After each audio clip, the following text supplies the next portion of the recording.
Hi అండి, welcome to our channel.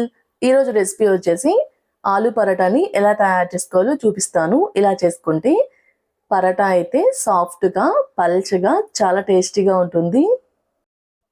ముందుగా ఒక బౌల్ తీసుకొని ఇందులో గోధుమ పిండి అయితే వేసుకోవాలి. ఇలా గోధుమ పిండి వేసుకున్న తర్వాత ఇప్పుడు ఇందులో మీ టేస్ట్కి సరిపడినంత సాల్ట్ వేసుకోవాలి. ఇలా వేసుకొని ఇందులోని కొంచెం ఆయిల్ కూడా వేసుకొని పిండి మొత్తాన్ని కలిసే విధంగా ఓసారి కలుపుకోవాలి. ఇలా పిండి మొత్తాన్ని కలిసే విధంగా ఓసారి కలుపుకున్న తర్వాత ఇప్పుడు ఇందులో కొంచెం కొంచెంగా నీళ్లు పోసుకుంటూ పిండి మొత్తాన్ని బాగా సాఫ్ట్గా ముద్దలా కలుపుకోవాలి. ఒకేసారి ఎక్కువగా నీళ్లు పోసుకుంటే పిండి అయితే లూజ్ అయిపోతుంది. కొంచెం కొంచెంగా పోసుకుంటూ పిండి మొత్తాన్ని కలిసే విధంగా కలుపుకోవాలి. పరాటా కోసం పిండి అయితే బాగా సాఫ్ట్గా ఉండాలి. ఇంత సాఫ్ట్గా కలుపుకుంటే సరిపోతుంది. ఇలా కలుపుకున్న తర్వాత దీన్ని పక్కనుంచుకోండి.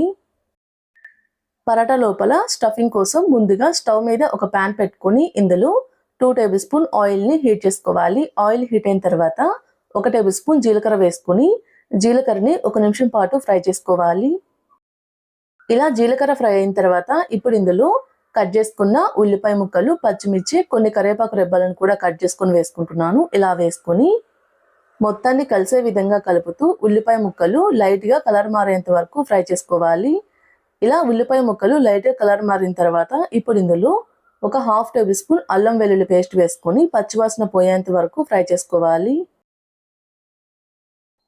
ఇలా కలుపుతూ అల్లం వెల్లుల్లి పేస్ట్లో ఉన్న పచ్చివాసన పోయేంత వరకు ఫ్రై చేసుకున్న తర్వాత ఇప్పుడు ఇందులో 1 టేబుల్ స్పూన్ కారం, ఒక 1/2 టేబుల్ స్పూన్ పసుపు, మీ టేస్ట్ సరిపడినంత సాల్టు, ఇందులోని ఒక 1/2 టేబుల్ స్పూన్ ధనియాల పౌడర్, ఒక 1/2 టేబుల్ స్పూన్ గరం మసాలా అయితే వేసుకుంటున్నాను. ఇలా వేసుకుని మనం వేసుకున్న మసాలా మొత్తం ఉల్లిపాయ ముక్కలకి పట్టే విధంగా కలుపుకోవాలి. ఇలా కలుపుకున్న తర్వాత ఇప్పుడు ఇందులో 3 బంగాళదుంపల్ని ఉడికించుకొని పైన చెక్కు తీసుకుని అయితే ఇందులో వేసుకుంటున్నాను. ఇలా వేసుకుని ఒకసారి మొత్తాన్ని కలిసే విధంగా కలుపుకోవాలి. ఇలా కలుపుకున్న తర్వాత ఇప్పుడు ఇందులో సన్నగా తరిగిన కొత్తిమీర అయితే వేసుకుంటున్నాను. ఇలా వేసుకుని మరోసారి మొత్తాన్ని కలిసే విధంగా కలుపుకోవాలి.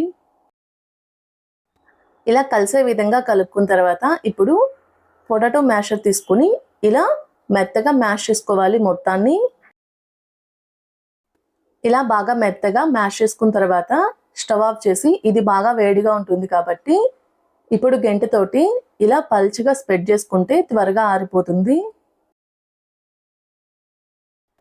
ఇప్పుడు మనం ముందే కలిపెట్టుకున్న గోధుమ పిండి ఉంది కదండి, దాన్ని తీసుకొని ఇలా కొంచెం పెద్ద సైజులోని ఉండలా తీసుకోవాలి. ఇలా తీసుకొని రౌండ్గా చేసుకొని ఇలా లైట్గా ప్రెస్ చేస్తూ లోపల స్టఫింగ్ పెట్టుకోవడానికి వీలుగా ఉండే విధంగా ఇలా రౌండ్గా చేసుకోవాలి.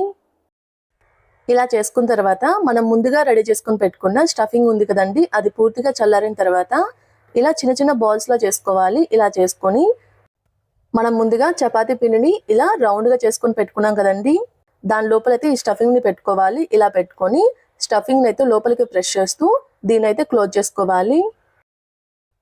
స్టఫింగ్ అయితే బయటికి కనిపించకుండా అన్ని సైడ్లు క్లోజ్ చేసుకోవాలండి పిండితోటి. ఇలా మొత్తాన్ని క్లోజ్ చేసుకున్న తర్వాత ఎక్స్ట్రాగా ఉన్న పిండిని తీసేసి రౌండ్ బాల్లా చేసుకోవాలి. ఇలా చేసుకొని లైట్గా ప్రెస్ చేసుకోవాలి. ఇలా రెడీ చేసుకున్న తర్వాత ఇప్పుడు పొడి పిండిని 2 సైడ్లకి అప్లై చేస్తూ చేతితోటి బాగా పల్చగా చపాతీలా రెడీ చేసుకోవాలి. పిండిని కలిపేటప్పుడు పిండిని బాగా సాఫ్ట్గా కలుపుకుంటే పరోటాని చేతితోటే పల్చగా చేసుకోవచ్చండి. చూసారు కదండి, ఇక్కడ చేతితోటి ఎంత పల్చగా చేసుకున్నానో పరోటానైతే. ఇలా చేతితో చేసుకోవటం పరోటా మీకు కష్టంగా అనిపిస్తే చపాతీ చేసుకునే కర్ర ఉంది కదండి, దాంతో అయినా చేసుకోవచ్చు పరోటాని. చపాతీ కర్రతోటి పరోటాని ఎలా రోల్ చేసుకోవాలో నేను చూపిస్తాను. ముందుగా కలిపి పెట్టుకున్న పిండిని తీసుకొని ఇప్పుడు ఈ పిండికి 2 సైడ్లు పొడి పిండిని అప్లై చేసుకుంటూ ఇలా కర్రతోటి లైట్గా ప్రెస్ చేస్తూ రోల్ చేసుకోవాలి. మరీ ఎక్కువగా గట్టిగా ప్రెస్ చేస్తూ రోల్ చేసుకుంటే లోపల ఉన్న స్టఫింగ్ అయితే బయటకు వచ్చేస్తుంది.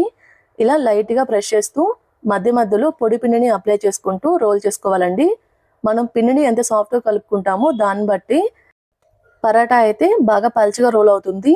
చూసారు కదండి, ఇలా రోల్ చేసుకోవాలి. ఇలా రెడీ చేసుకున్న వీటిని స్టవ్ మీద ఒక పెనం పెట్టుకొని, పెనం హీట్ అయిన తర్వాత కొంచెం బటర్ని అయితే అప్లై చేసుకోవాలి. ఇలా చేసుకున్న తర్వాత మనం రెడీ చేసుకొని పెట్టుకున్న పరాటాను అయితే దీని మీద వేసుకొని మీడియం టు హై ఫ్లేమ్ మీద 2 సైడ్లకి తిప్పుతూ 2 సైడ్లు బటర్ కానీ ఆయిల్ కానీ అప్లై చేసుకుంటూ పరాటాను అయితే కాల్చుకోవాలి. నేనైతే 2 సైడ్లకి బటర్ని అయితే అప్లై చేసుకుంటూ పరాటాను అయితే కాల్చుకుంటున్నాను. మీరు నెయ్యి అయినా ఆయిల్ అయినా అప్లై చేసుకుంటూ పరాటాను అయితే కాల్చుకోవచ్చు. ఇలా 2 సైడ్లకి తిప్పుతూ మీడియం టు హై ఫ్లేమ్ మీద పరాటా అనేది మంచిగా కాలేంత వరకు కాల్చుకున్న తర్వాత ఒక ప్లేట్లో వేసుకొని ఇదే విధంగా మిగిలిన వాటిని కూడా రెడీ చేసుకొని ఒక సర్వింగ్ ప్లేట్లోకి సర్వ్ చేసుకుంటే ఎంతో టేస్టీగా ఉండి ఆలూ పరాటా అయితే రెడీ అయిపోతుంది. సాఫ్ట్గా ఎంతో టేస్టీగా ఉండే ఆలూ పరాటాని ఎలా తయారు చేసుకోవాలో చూసారు కదండి. మీరు కూడా ట్రై చేసి ఎలా వచ్చిందో నాకు కామెంట్ చేయండి.